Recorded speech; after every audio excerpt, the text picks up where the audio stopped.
खटाखट खटाखट खटाखट और 2027 में सपाचट। सफाचट तो यही हो गया, विधान परिषद में इनका बिल ही सफाचट हो गया। उत्तर प्रदेश के मुख्यमंत्री को दोनों डिप्टी सीएम मुख्यमंत्री को मुख्यमंत्री नहीं मान रहे हैं, मुख्यमंत्री डिप्टी सीएम को डिप्टी सीएम नहीं मान रहे हैं। इन लोगों की जो आपसी लड़ाई है केंद्र सरकार और प्रदेश की, मकर संक्रांति के मौके पे खिचड़ी का मेला लगता है और खिचड़ी के मेले में 35 से 40% लगभग अधिकांश दुकानें मुसलमानों की होती हैं। संजय निषाद जी एनडीए के अंदर हैं जी। अभी यही बात नहीं है, जनता हर चीज़ को देख रही है। जनता इस बात को देख रही है कि जो समाचार पत्रों में रहता है और जो टीवी चैनलों पे रहता है वो सड़क पर है ही नहीं। नमस्कार दोस्तों, मैं हूं संजय कुमार और आप देख रहे हैं पहल 24। इस समय हमारे साथ समाजवादी पार्टी के वरिष्ठ नेता जफर अमीन डक्कू साहब है। सर, स्वागत है पहल 24 में आपका। सर, 2024 लोकसभा चुनाव संपन्न हो चुका है और जिस तरह से बीजेपी को करारी शिकस्त उत्तर प्रदेश से मिली है उसके बारे में क्या कहना चाहेंगे आप? देखिए, भारतीय जनता पार्टी तो हमको एक भी सीट नहीं दे रही थी, कह रही थी 80 जीतेंगे, जबकि हमारे राष्ट्रीय अध्यक्ष परमादरणीय अखिलेश यादव साहब कह रहे थे कि 80 तो हम भी जीत रहे हैं लेकिन एक सीट पे लड़ाई है। तो हम तो एक सीट कम के हम तो लड़ाई कह रहे थे, लेकिन वो 80 देख रहे और इतनी बुरी तरह से आ रही है भारतीय जनता पार्टी। देखिए, इनके वहाँ एक ही चुनाव हारने पर इनका सारा अनुशासन खत्म हो गया और ये जितनी भी लड़ाई देख रहे हैं आप, ये लड़ाई जो बढ़ गई है वो उत्तर प्रदेश के हार की वजह से बढ़ी है। अच्छा, अनुशासन इसलिए मैं कह रहा हूँ कि हमारी पार्टी समाजवादी पार्टी अखिलेश यादव साहब के नेतृत्व में हम जानते हैं कि पूरे देश में सबसे अनुशासित पार्टी है। इसलिए मैं इस बात को कह रहा हूं कि हम 2014 हारे, अनुशासन कायम रहा, कोई लड़ाई नहीं, किसी समीक्षा में कोई बहस नहीं ऐसी हुई जो सड़क पर आवे, उस बहुत शालीनता से हुई। 2017 हम हारे, समीक्षा हुई लेकिन कहीं कोई नहीं जाना कि समीक्षा किस स्तर पे हुई। उसके बाद 2019 हमारे, उसके बाद 2022 हम हराए गए लेकिन उसमें भी हमारी समीक्षा हुई और समीक्षा करने के बाद हमने पूरी तैयारी किया। माननीय अखिलेश यादव साहब के नेतृत्व में पूरी तैयारी समाजवादी पार्टी कार्यकर्ताओं ने किया और 2024 में भारतीय जनता पार्टी को औकात पता चल गई। लेकिन इनकी हारने के बाद, एक चुनाव हारने के बाद हम 4 चुनाव हारे और हमारा अनुशासन इतना मेंटेन रहा। और ये एक चुनाव हारे, यहाँ मुख्यमंत्री डिप्टी चीफ मिनिस्टर लड़ रहे हैं, मोदी जी, अमित शाह जी और ये उत्तर प्रदेश के मुख्यमंत्री लड़ रहे हैं। सर, क्या लगता है कि ये हार जिस तरह से हुई, जिस तरह से शिकस्त मिली और इंडिया गठबंधन एक अच्छा परफॉर्मेंस उत्तर प्रदेश में दिया है और उसके बाद लगातार जो उत्तर प्रदेश में जो राजनीतिक है उसमें एक देखा जा रहा है लगातार कलह की तरह आ रहा है। कोई भी बयान अगर आ रहा है तो मुख्यमंत्री योगी आदित्यनाथ, उनके ही जो मंत्री हैं, अभी ये 2 डिप्टी सीएम आपने हैं जो उनका भी कई तरह के, अभी नजूल बिल को लेकर भी इस तरह के मामले आए हैं। तो क्या लगता है कि जिस तरह से ये यहाँ पे उत्तर प्रदेश में इनको शिकस्त मिली है तो सारा ठिकरा उत्तर प्रदेश के मुख्यमंत्री योगी आदित्यनाथ पे फोड़ा जा रहा है? देखिए, दोनों तरफ ठिकरा ये फोड़ रहे हैं, अमित शाह जी के ऊपर, केंद्र सरकार पे ऊपर, वो इनके ऊपर, गोलबंदी चरम सीमा पे है।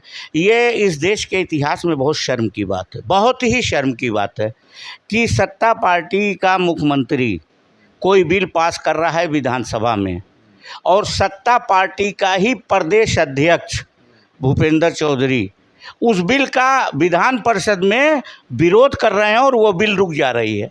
अब इससे ज़्यादा लड़ाई और इससे ज़्यादा शर्म की बात लोकतंत्र के लिए ये पहली बार ऐसा हुआ है कि इस देश के अंदर किसी भी प्रदेश में इस तरह की घटना हुई हो, ये कभी नहीं हुआ।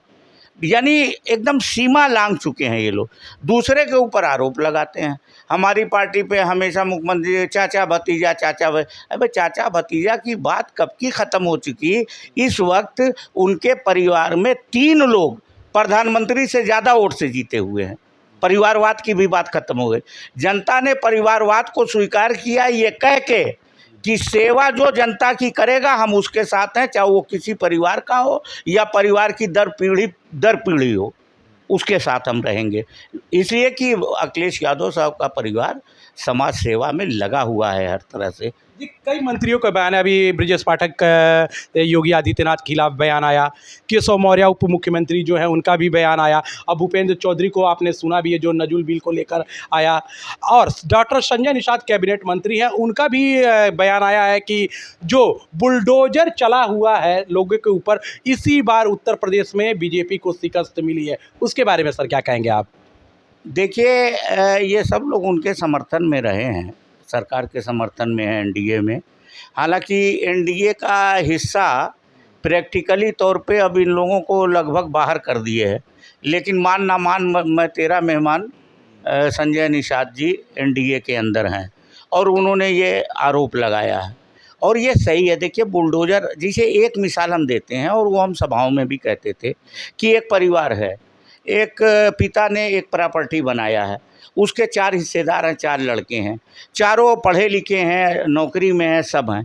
अगर कोई एक लड़के के ऊपर कोई आपराधिक आरोप लगता है या कोई मुकदमा कायम होता है या उससे कोई गलती होती है, उसका पूरा मकान गिराने का हक किसको है?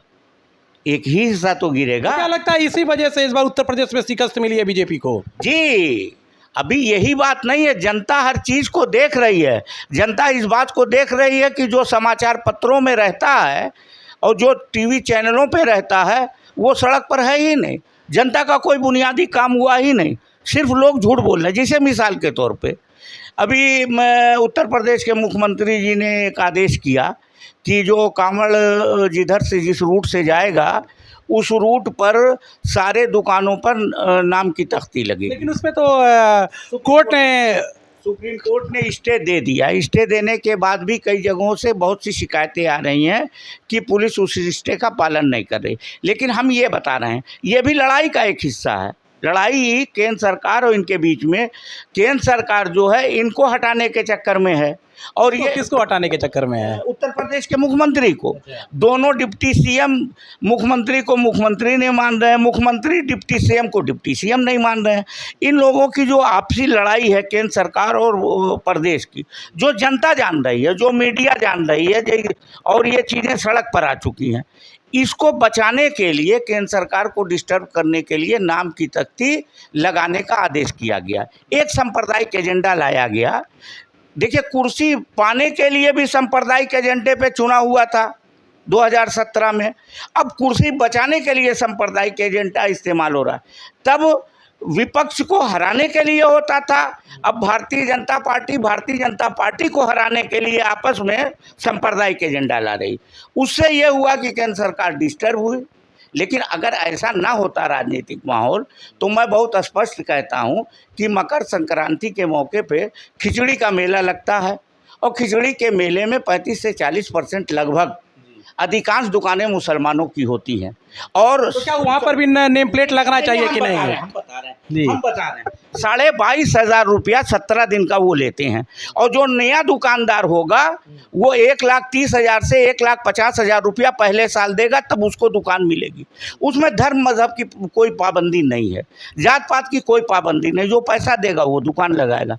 लेकिन सैकड़ों साल से वो खिचड़ी का मेला लग रहा है मकर संक्रांति के मौके पे, लेकिन कभी नेम प्लेट नहीं लगा खिचड़ी के में। इस तरह का किस तरह, मैं ये कह रहा हूँ कि क्यों इस तरह का उन्होंने खिचड़ी का मेले में लगाने से कोई राजनैतिक एजेंडा फिर सांप्रदायिकता का नहीं बनता और नुकसान होता बहुत बड़ा मटका। अच्छा, तो क्यों नुकसान कोई चाहेगा? तो सांप्रदायिक एजेंडा है ये। भारतीय जनता पार्टी की अंदरूनी लड़ाई में सांप्रदायिक एजेंडा लाया जा रहा है अपने बचाव में। जी मेरी बात सुन लीजिए एक मिनट। जिस तरह से कह रहा है कि जो कांवड़ यात्रा निकल रहा है कि जो भी दुकानदार रहेंगे वो नेम प्लेट लगाने का जिस तरह से आदेश हुआ, लेकिन अभी आपने कहा है कि मठ में लगभग अधिकतर लोग अल्पसंख्यक मुस्लिम समुदाय के लिए, तो क्या वहाँ नेम प्लेट लगना चाहिए या नहीं लगना चाहिए? नहीं, अब तो सुप्रीम कोर्ट ने रोक लगा दिया और वो हम समझते योगी जी के लिए बहुत फायदेमंद हुआ। अगर रोक ना लगाते तो अगले साल से इसी की मांग विपक्ष करता कि भाई मकर संक्रांति के मौके पे खिचड़ी के मेले में जो दुकानें लगी हैं सब पे नेम प्लेट लगाइए, तब तो मुख्यमंत्री जी फंस जाते। तो ये जो सुप्रीम कोर्ट ने फैसला दिया है वो मुख्यमंत्री जी के हक में फैसला दिया है। सर, जिस तरह से ये अंदरूनी कलह बीजेपी में चल रही है, लगातार योगी सरकार के जो मंत्री हैं उनके खिलाफ बयान है, तो क्या लगता है कहने कि आला कमान भी उनसे नाराज नजर आ रहे हैं? आला कमान तो नाराज ही है, वो तो सभी लोग जान रहे हैं। अब मामला सिर्फ ये है कि अगला हटाना चाह रहा है और दूसरा बचना चाह रहा है। दूसरा अगले को हटाने के लिए कोई ना कोई सांप्रदायिक एजेंडा ला दे रहा है जिसमें अगला फंस जा रहा है, और इनको फंसाने के लिए दो डिप्टी चीफ मिनिस्टर हैं और तमाम मंत्री हैं। जैसे मिसाल के तौर पे हम एक बात आपको बता दें, एक उपचुनाव हुआ था घोसी का उत्तर प्रदेश के अंदर।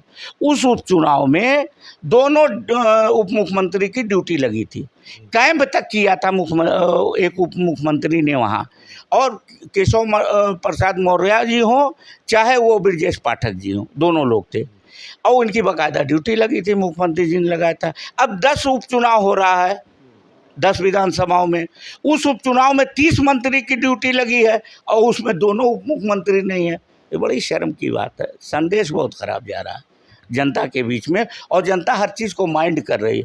2027 में तो सफाया हो जाएगा। हमको तो 2027 क्या ही 2024। लेकिन अभी सीएम योगी का सदन में एक जवाब है कि खटाखट खटाखट खटाखट, और 2027 में सपाचट। सफाचट तो यही हो गया, विधान परिषद में इनका बिल ही सफाचट हो गया। और भारतीय जनता पार्टी बोल दिया कि सपाचट। भारतीय जनता पार्टी को सफाचट करीब करीब कर चुकी है। 27 का इंतजार तो छोड़िए, बीच ही में ना सरकार चली जाए, दोनों इस बात को देखने की जरूरत।